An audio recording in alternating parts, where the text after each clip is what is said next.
Right. Hello. So, hi, Ian. It's lovely to see you. Nice to see you too. And you've obviously managed to get a haircut, which is more than can be said for me. So I'm feeling slightly jealous at that. Thank you for agreeing to share your pearls of wisdom with us for the next 30 minutes. A bit odd doing this remotely, especially because you're not even on these shores. So I feel quite disconnected from you, but it's lovely to see your face nevertheless.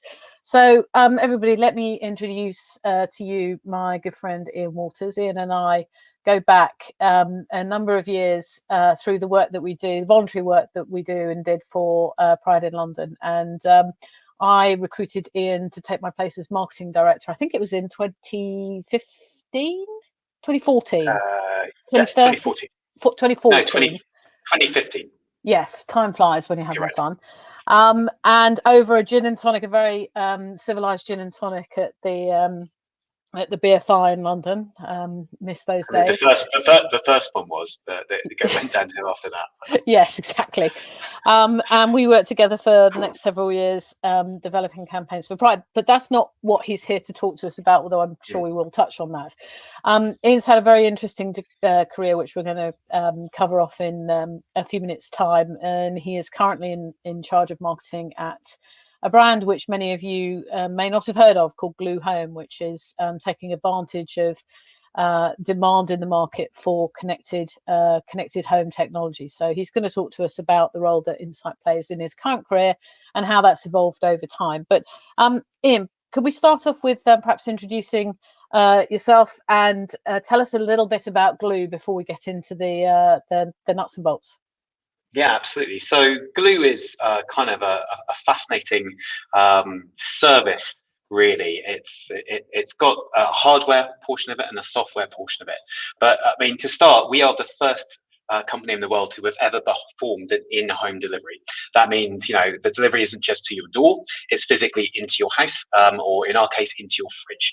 And we did that actually back in 2016. And really, the kind of formation of this was our two founders kind of got together, realized they both missed a package, which is kind of a perennial frustration for most people, and thought there must be a better way to do this, and a way that's kind of safe and secure. And really, that's when the whole thing started. And from there, you kind of work through all the different things you need. Obviously, you need delivery partners, you need it to be safe and secure, and then you need smart locks. Now, smart locks are something that probably people aren't too familiar with, smart door locks, but abroad they're hugely popular. So in the US, I think they're kind of predicting like 20% of homes will have a smart lock by the end of this year. So it's a massive and growing market. In Asia, it's even bigger, but in the UK, it hasn't really kind of reached us to the same degree.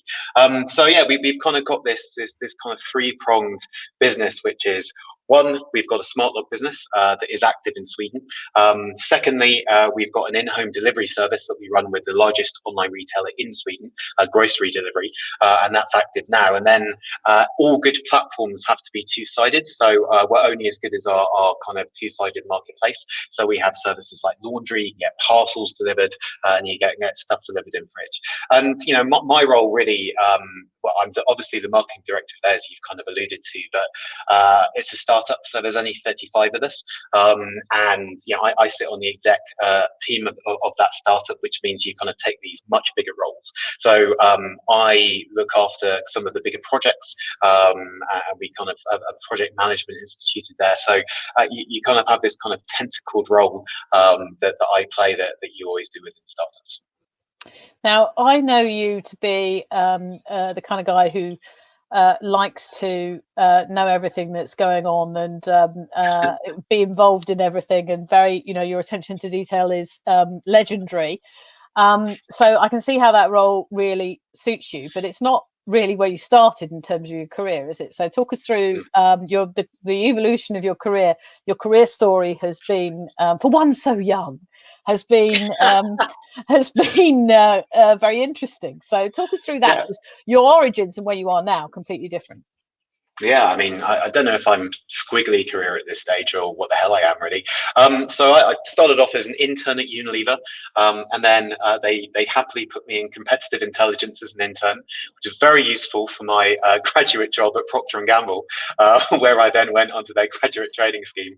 So I was immediately posted for Procter and Gamble out to Geneva, where I started my career and worked for P&G for a very happy 6 years, in mainly in their fine fragrance division. My first job was to launch a sub brand of Hugo Boss called Boss Orange. So immediately I was thrown into this slightly crazy world where you were doing a TV shoot with Sienna Miller after kind of 6 weeks, but also kind of getting it really into the meat of the Procter and Gamble way of building brands and equity pyramids and the kind of legendary stuff you do there.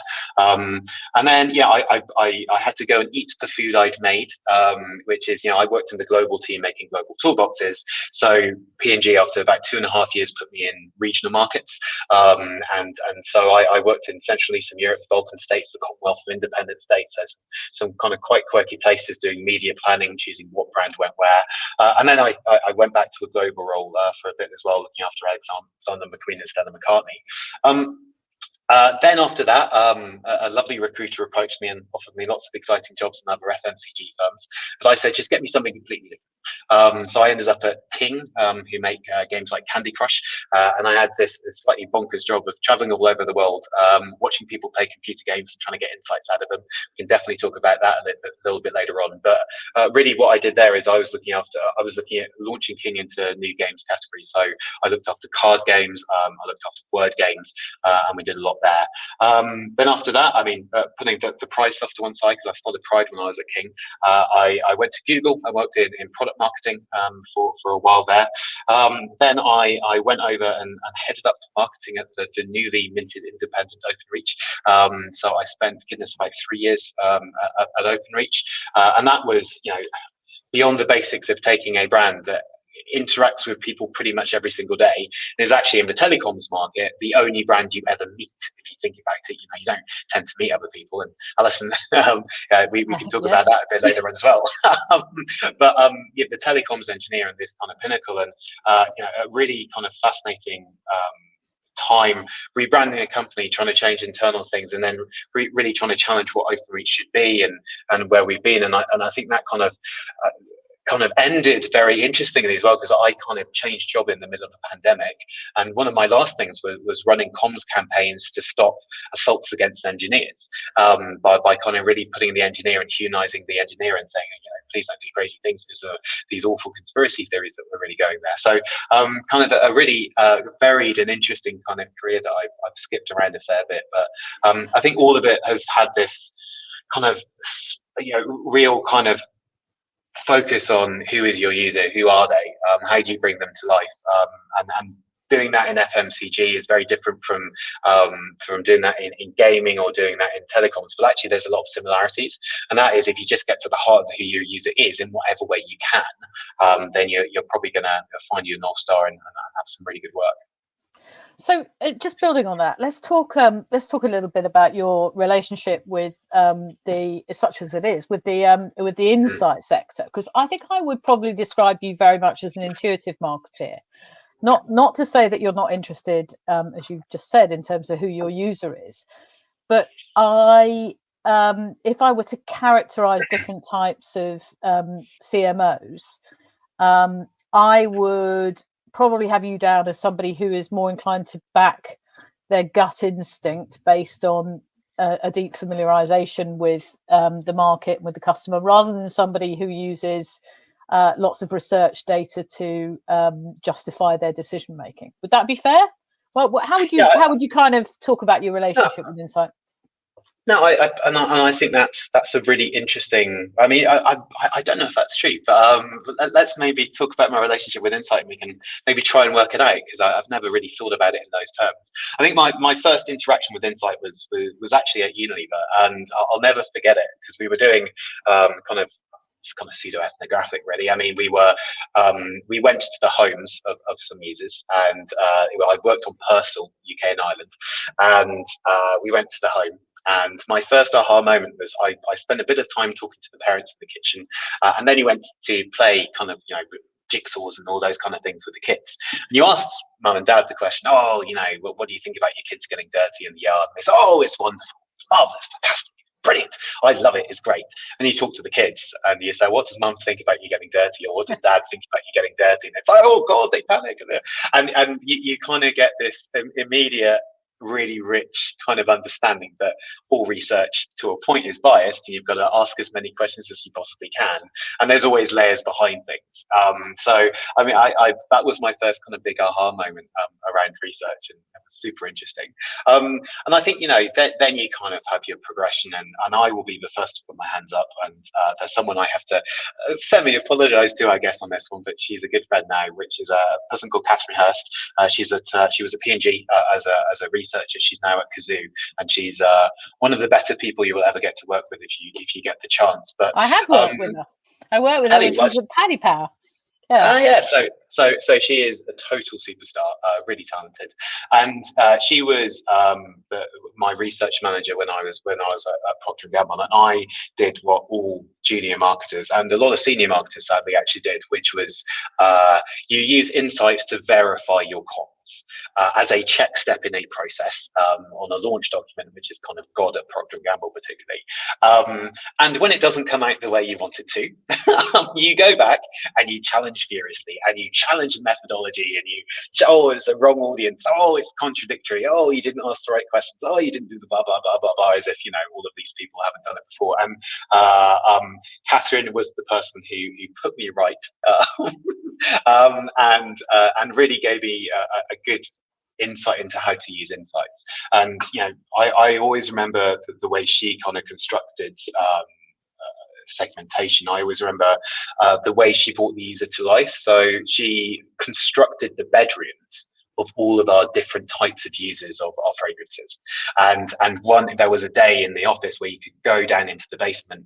We had a big exhibition center, and literally walk through every single room of all the consumers you were doing, and just spend time in it. And I mean, P&G was obviously famed for this, but we kind of have an innovation center.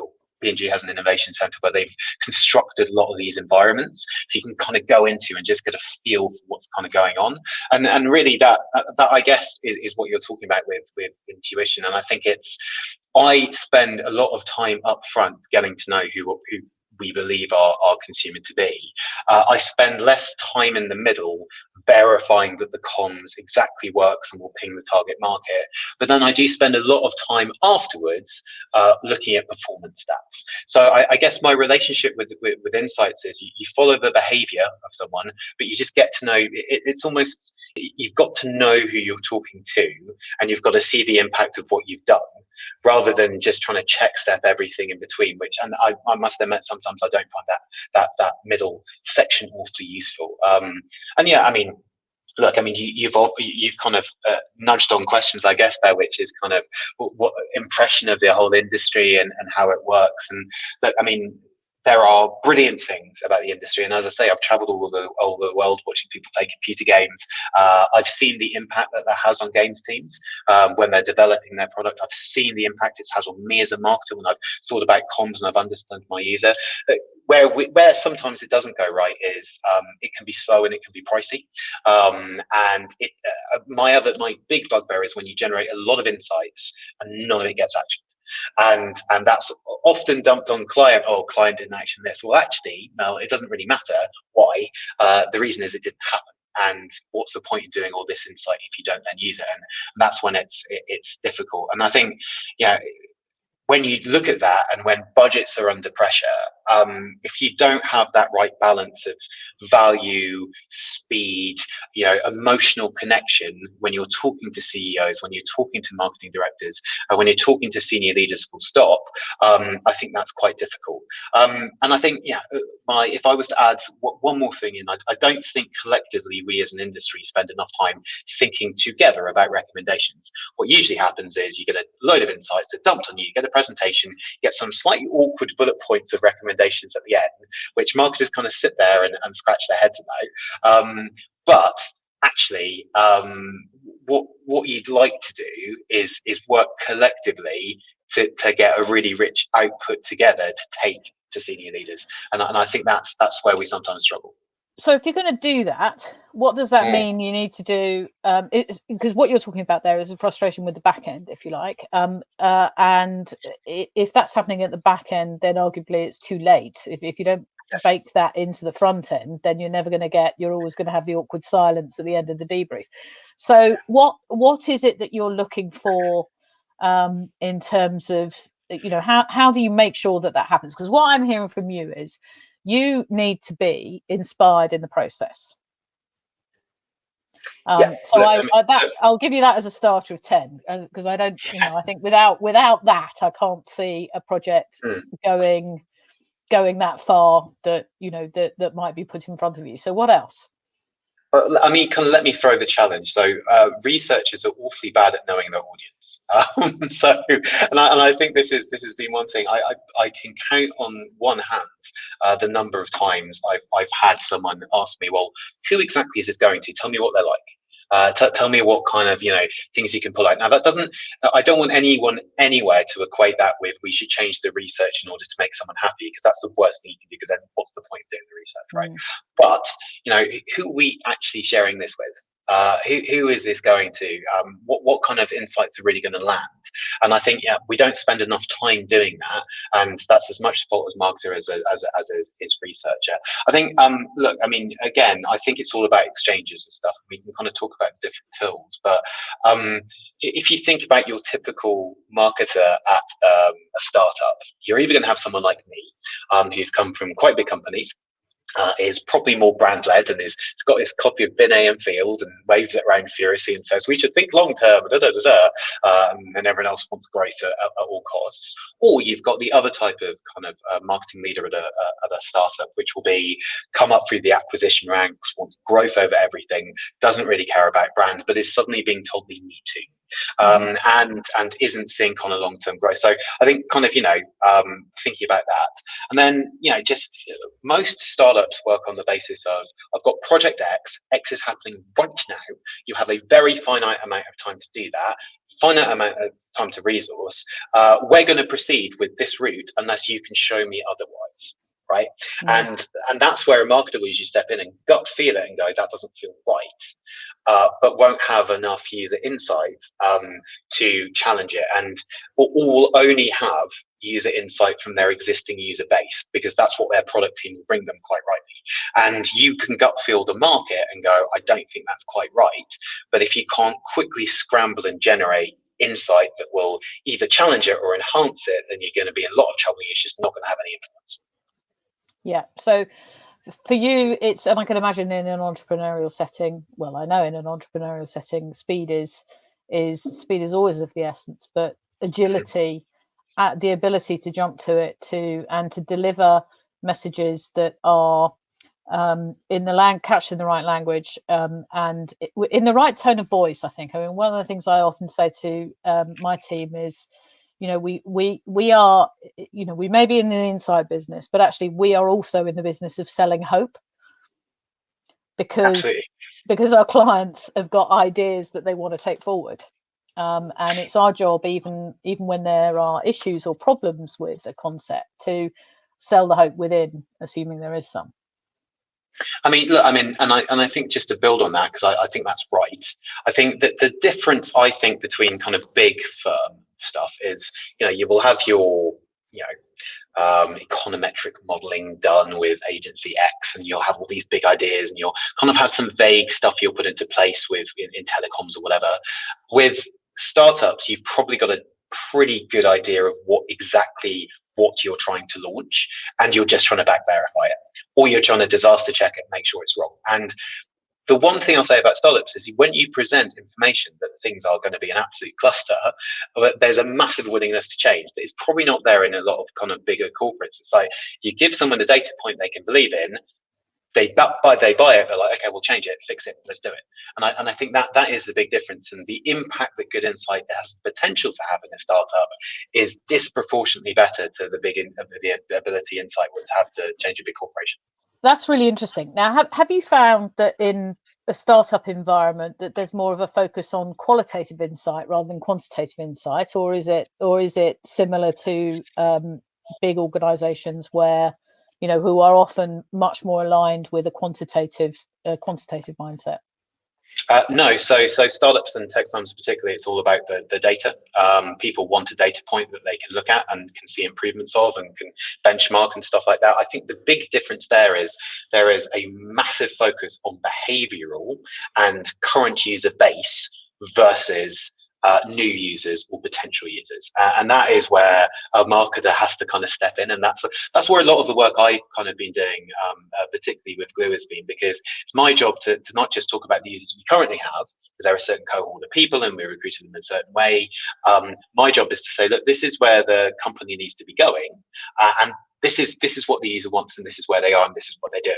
And we've and so qual versus quant. I think I mean, I use the old trick of you get your insights with quant, really, and you find your things with quant, and then you go ask the questions in qual to find out why and to really bring them to life. Now, I mean, I'll kind of introduce a couple of tools, and I promise I'm not being paid by these people, but we've started using a few tools. So there's one called a test, which gives a very rapid quant insight. We found that very good. There's one called VoxPop.me, and we've that kind of gives very short, sharp pieces of qual that we can show to our product team and go, look at this, and let's just have a sense check here.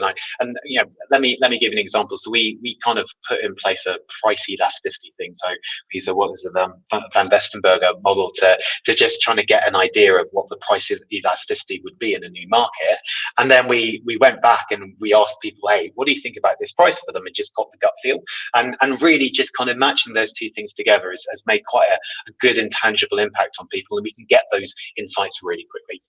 And do you find that actually the insights that you're getting from the market are more fluid in that, or are they still very much brief and project bound, or is it a kind of continuous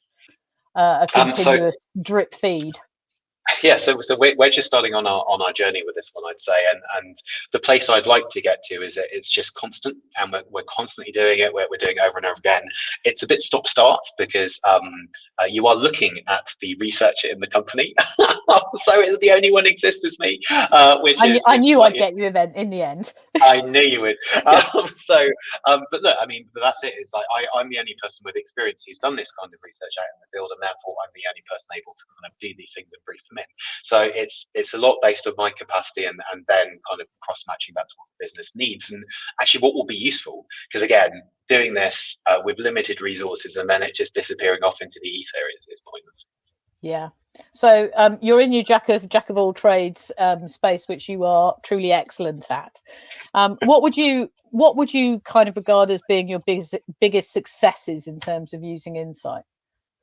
And I was really trying to think about this, and I think there's lots of different ones you can kind of pick up for lots of different reasons. I would still go back to that. So I spent a year, as you said, as marketing director for Pride in London, kind of taking over from your good self. And that year, we commissioned the first ever piece of research that says, what does pride mean?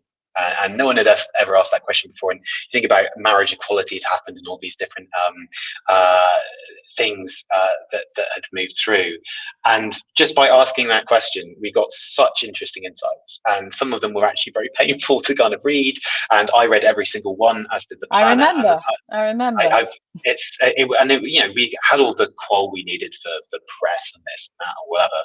But it was the quant we needed. But it was the qual that really kind of got your heartstrings. And I will never forget Jamie from BMV, bless him, Jamie Inman. I think where is he now? Weber Shamwick, isn't he? But he came up with this insight, which is the celebratory nature of pride, what was it? The slick and celebrating nature of pride sometimes feels like it's left me and my struggle behind. And what I want you to do is reconnect the promise of pride with our collective struggle. And I will never forget that insight. It's just so on point. If you look at what's happening kind of around the world right now, you can see it in a lot of different movements of this kind of yearning to be connected to a movement, even if they weren't part of it, but from the past is really strong and tangible. And so I think that is the most powerful piece. And if you look at the creative that they came out of that kind of, I will say, multi-awarding creative, one of Campaign's kind of top 15ers, it was epic, but it was all driven by insight. and that all of this beautiful creativity wouldn't have happened without that brilliant insight. But not necessarily insight from an insight professional, as it were, not to deride Jamie, but beautifully distilled piece of understanding about what the need was. Do you think that we as insight professionals are good enough at that, because as a marketing director, you were able to latch on to that and envision all sorts of possibility in terms of the creative campaign, which, as you said, went on to win awards. But I mean, are we good enough at that? I mean, well, I guess the question is, do you need to be? So I think, are we good enough as an industry as working together to generate something good? And the answer is no. So we've kind of got this real Adam Smith division of labor. Research person does this, their marketer does this, or planner does this, the marketer does. It doesn't need to be like that. Like we should be working together much more cohesively as a unit, because good ideas can pretty much come from anywhere. So the answer is no, but I don't know if that's the researcher's job per se. I think it's us as a collective, we aren't good at it. So integrating that with brilliant creativity is where we need to be. So more collaboration, more human ways of working, more talking to each other, more getting to know each other, getting on each other's wavelength. We've got literally a minute or two left, and I'm hoping that there will be lots of aspiring young insight professionals on watching us talk. What guidance, advice would you give to not just people at the start of their career, but to my sector specifically, to be more relevant to CMOs? Know your audience, know it really well, understand their struggles, understand what they're trying to do, and just make whatever you do have impact based on the challenge that you're going to get. Like, if you're not delivering insight that will genuinely change someone's business or change someone's mind, then really what's the point? Because you'll just kind of get into quite a negative loop quite quickly. So I think it's just kind of really understand your audience, but on the flip side of it, please challenge us. Right? I would not work with a research agency ever again if they don't challenge at least some of my thinking, because either that means I'm a complete and total genius who's nailed every single point, which is highly unlikely because nobody's ever going to get it completely right. So if an agency isn't actively challenging me, and I apply this to advertising agencies as much as I do to insight agencies, then something's gone horribly wrong. And so don't ever get into the trap of telling people what you think they want to hear. Tell people the truth, but kind of make it wedded in some form of reality that will transform their business. Right. Okay. And just finally, an example where you have been positively challenged in that way that made a real difference. I mean, I would simply bring us back to Catherine Hurst at P&G, who challenged all of our adverts that we constructed when we put them together. They weren't quite right, and I challenged the hell out of it. And when we stopped and listened and we reworked them, you ended up with a gold Effie for effectiveness. So I mean, that is the example I always go back to as literally the gold standard, because you had a researcher who was brilliant at what she did, and forensic. Who stood her ground. And forensic, but also she gave you good insight and actionable stuff, rather than just stuff that was negative or anything else like that. So really talented, and I mean that's a perfect example. Brilliant. I definitely think that Catherine must owe me a glass of wine after all of this, and I probably owe you one too, Ian. Several, actually. I'm looking forward to that. Hopefully I'm looking not forward too long now. Thank you so much for sharing your wisdom and all those lovely little nuggets with us, and we shall watch the progress of Glue Home with interest, and thank you for being a part of Impact this year. Thanks very much.